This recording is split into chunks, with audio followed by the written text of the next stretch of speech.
눈가 쪽에는 좀 고주파 타이트닝 시술들이 더 맞지 않나 라고 생각은 하는데, 어쨌든 고주파 리프팅과 초음파 리프팅 같이 사실 이제 제가 생각할 때 나이가 조금 들어갈 때 20대 후반부터 30대 초반까지 해서 가장 좀 많이 고민하는 게 눈가 주름인 것 같아요. 그래서 눈가의 잔주름과 뭐 주름과 눈가 탄력 이런 게 복합적으로 이 부분에 신경을 쓰게 될 때 피가 나는 거 아닌가 이런 걱정을 하시는 분들이 많은 것 같아요. 네, 눈가 주름이라고 하면 저 같은 경우는 물론 많은 선생님들마다 의견이 다를 수 있지만, 저 같은 경우는 크게 눈 아래쪽을 따라서 생기는 잔주름, 그게 하나. 그 다음은 우리가 흔히 이제 까마귀 발이라고 하는 크로스피트라고 말하는데, 이렇게 웃거나 이렇게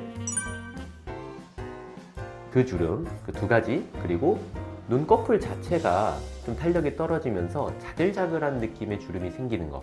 굳이 이제 부위별로 하나, 아래쪽, 옆면, 그리고 위쪽, 이렇게 세 가지를 나눌 것 같은데, 전반적으로 이제 눈가에 탄력이 떨어지면서 생기는 현상이다, 이렇게 좀 정의를 해볼 수 있을 것 같고요. 사실 눈가 주름이 좀 잘 생기는 이유가 있어요. 이유가 있는데, 눈가의 피부는 일단 상당히 얇고, 이전에도 이제 목주름에 대해서 영상을 한번 찍어서 설명한 적이 있었는데, 목처럼 눈가에도 피지선의 분비가 적어서 기본적으로 좀 건조하기가 쉬운 환경이에요. 그래서 피부가 얇고 피지선이 적어서 건조하기가 쉽고, 또 우리가 다양한 표정을 지을 때 눈을 많이 사용하기 때문에 눈가 근육을 통한 표정의 움직임, 그것 때문에 피부의 반복적인 접힘이 일어나는 부위다. 그리고 또 습관적으로 우리가 눈을 비빈다거나, 또 잘 때 어떤 자세들이나 턱을 깨면서 여기가 밀린다거나, 옆으로 베개를 이렇게 누를 때 이렇게 밀리는 거 있죠? 그래서 그럴 때 이제 많이 접히기 때문에 여러 자극과 마찰과, 그리고 피부 자체의 기본적인 컨디션 때문에 주름이 잘 생기기 쉬운 환경에 있고, 또 사람이 나이가 들면서 줄어가는 피부의 지방, 피하 지방 이런 것들이 줄어가면서 탄력이 조금만 잃어도 더 꺼져 보이는 느낌도 생긴다, 이렇게 요약할 수 있을 것 같아요. 피부의 기본은 보습하고 자외선을 피하는 거예요. 그래서 언제나 충분한 수분크림을 눈가에도 신경 써서 발라주는 거, 그리고 선크림을 항상 눈가 주변에도 잘 발라주는 거가 있을 수 있을 것 같고, 여성분들 같은 경우는 너무 진한 눈 화장을 하는 것도 조금은 자제하는 게 좋을 것 같아요. 그리고 아이크림 같은 거보다는 너무 이제 영양분이 많은 그런 농도가 짙은 아이크림보다는 그냥 차라리 수분크림이나 재생크림 같은 걸 자주 발라주는 게 좋을 거다. 이 정도가 이제 평소에 하실 수 있는 생활 습관일 것 같고요. 당연히 이제 병원에서 할 수 있는 것들이 있겠죠. 일단은 질문이 조금 잘못됐다고 생각하는데, 이미 생긴 주름을 없애는 거는 좀 더 어렵죠. 언제나 주름은 생길 것 같을 때, 생길 것 같은 느낌이 들 때부터 시작하는 게 제일 좋아요. 눈가 주름이 생기는 원인을 크게 이렇게 묶어서 볼 수가 있는데, 하나는 탄력이 떨어지는 거, 하나는 볼륨이 줄어드는 거. 그 볼륨은 어떤 눈밑 자체의 볼륨일 수도 있고, 피부 아래에 아주 얕은 깊이에서의 지방의 소실로 인한 볼륨이 사라지는 거일 수도 있어요. 그리고 마지막으로 눈가 피부 자체의 어떤 피부 환경, 그러니까 수분이라던가 피부 장벽의 강화라던가 피부층의 좀 두터워짐이라던가 피부층 자체의 보습, 탄력이 좋아지는 거. 크게 이 세 가지 원인으로 이제 눈가 주름이나 눈가 탄력이 안 좋아지고, 이 세 가지 원인을 보완해 줄 때 눈가 주름이나 눈가 탄력이 개선된다고 볼 수 있는데, 각각에 따른 어떤 해결책들을 보통 복합적으로 시술하는 편이죠. 우리가 흔히 이제 얼굴에 리프팅을 하기 위해서 초음파 리프팅을 하기도 하고 고주파 리프팅을 하잖아요. 저 같은 경우는 개인적으로는 눈가 주변에서는 고주파 리프팅이 더 좋다고 생각은 해요. 대표적으로는 눈가에서 이제 아이 서마지, 튠페이스 아이, 튠 아이 이런 시술들, 또는 아이 슈링크, 아이 울세라, 또는 리노바 초음파 리프팅을 아주 얕은 깊이로 아이 눈가에만 시술한다, 이런 것들이 다 되겠죠. 눈가 쪽에는 좀 고주파 타이트닝 시술들이 더 맞지 않나 라고 생각은 하는데, 어쨌든 고주파 리프팅과 초음파 리프팅 같이 좀 탄력 자체를 개선할 수 있는 시술들이 도움이 돼요. 그리고 두 번째로, 눈가에 주름을 만드는 이유 중에 이 눈 쪽 근육의 움직임, 표정을 짓는 것들 때문에 생기는 것들이 또 많다고 말씀을 드렸잖아요.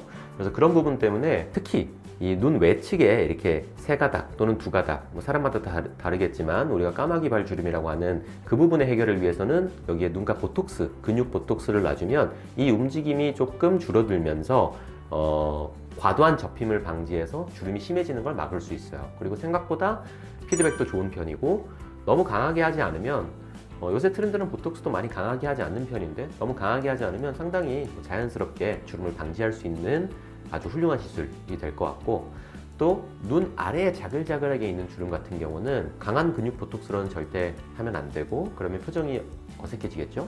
그래서 연하게 우리가 흔히 말하는 피부에 놓는 보톡스, 스킨 보톡스, 더모톡신 이런 시술들이 이 아래쪽 주름 해결에는 도움이 될 것 같아요. 눈가 보톡스 같은 경우는 좀 주의해서 할 필요는 있어요. 너무 과하게 하면 표정이 어색해질 수도 있고, 눈은 우리가 많은 표정을 짓는 데 중요한 부위이기 때문에 신경을 써서 해야겠지만, 보톡스 시술이 꽤나 큰 도움이 되는 부분일 것 같아요. 그리고 세 번째로 눈가 주름이 생기는 이유 중에 피부 아래에 얕은 층에 볼륨이 사라지는 것들, 눈밑 꺼짐이라던가, 어른들이 점점 나이가 들어갈수록 이 라인들 전반적인 부분에 살이 꺼지는 게 보이세요. 물론 살만 꺼지는 건 아니고 뼈의 구조도 조금씩 변하긴 하는데, 어쨌든 전반적인 볼륨의 소실을 보완할 수 있는 시술들, 대표적으로는 눈밑 필러가 있을 거고요.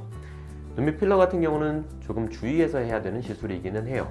생각보다 많이 넣을 수 없고, 많이 넣을 경우에 비치기도 하고, 빛에 비추었을 때 푸르게 보이는 팀들 현상 이런 게 생길 수도 있죠.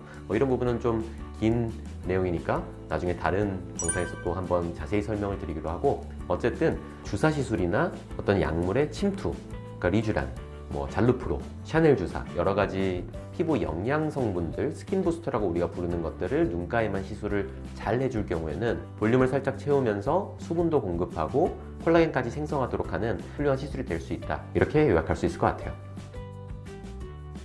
저 같은 경우는 눈 쪽의 어떤 탄력이다, 눈꺼풀의 탄력, 눈가의 어떤 탄력, 눈가 잔주름, 주름 이런 부분들에 대해서는 일단은 첫째로는 가볍게라도 보톡스를 함께 시술을 하는 걸 추천을 드리고 있고, 또 두 번째로는 고주파를 활용한 어떤 타이트닝 시술들, 튠페이스와 코레지 셀핏 등을 어떤 저희만의 방식으로 좀 활용해서 일종의 아이 튠 시술, 아이 리프팅 이렇게 시술을 하고 있는데, 전반적으로 이 피부 탄력이 좋아지면서 눈가의 굴곡들이 좀 흐려지고 자연스러워지면서 어떤 분들은 눈이 좀 더 시원하게 떠지기도 해요.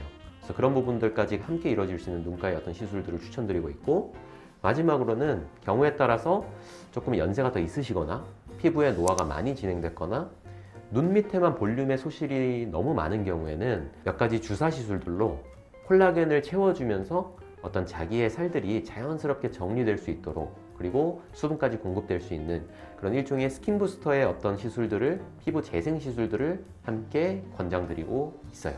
그래서 그렇게 어떤 복합 치료를 하다 보면 생각보다 눈가도 좀 만족도가 높은 부위 중에 하나가 아닌가, 이렇게 생각하고 있습니다.